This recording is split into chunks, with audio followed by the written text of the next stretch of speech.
pepun. Sima aing sima mau, sima kula sima jelma, dungkuk aing sagede gunung, awat aing sagede jaksa.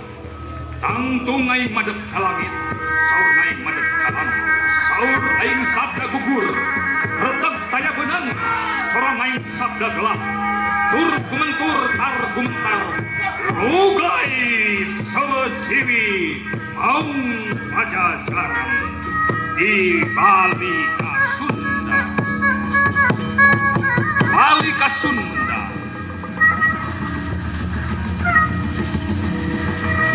Kala Sang Hyang Cipta, Sang Hyang Widiwasa, berkehendak dan terciptalah Mayapada. Berkilaulah negeri Nusantara, menyatu dalam kepingan benua dunia. Negeri kepulauan yang terbentang dari Sabang sampai Merauke. Fakta tersirat alam nan elok. Negeri rimba raya yang dijaga para sang raja belantara.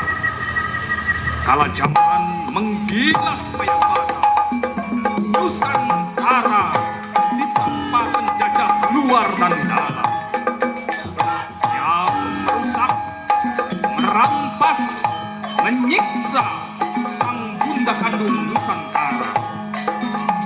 Budaya dan jati diri nestapa. Saatnya sudah zaman kembali pada titik kesatuan bangsa Bali ka Sunda. Kembali pada Bali Gesan Ngajadi, kembali pada kesejatian Tri Kemanusiaan dan Kebangsaan. Sudah saatnya sang manusia unggul tiang penyangga budaya bangsa berdiri tegak siap sedia.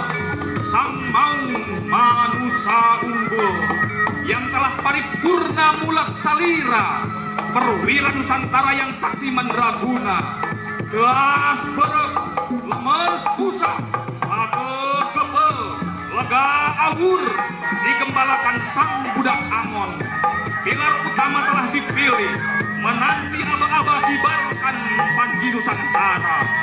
Ajaran Wanda anyar sejatinya Indonesia, para perwira Nusantara sepakat sumpah setia berbakti pada negeri, berjiwa ruh alam ibu pertiwi, berikat terpecah di banda indung, terikat simpul bineka tunggal ika. Sudah saatnya wibawa negeri dipulihkan pada kesadaran Bali ka Sunda yang dinanti tiap insan yang mengerti wangi sejati.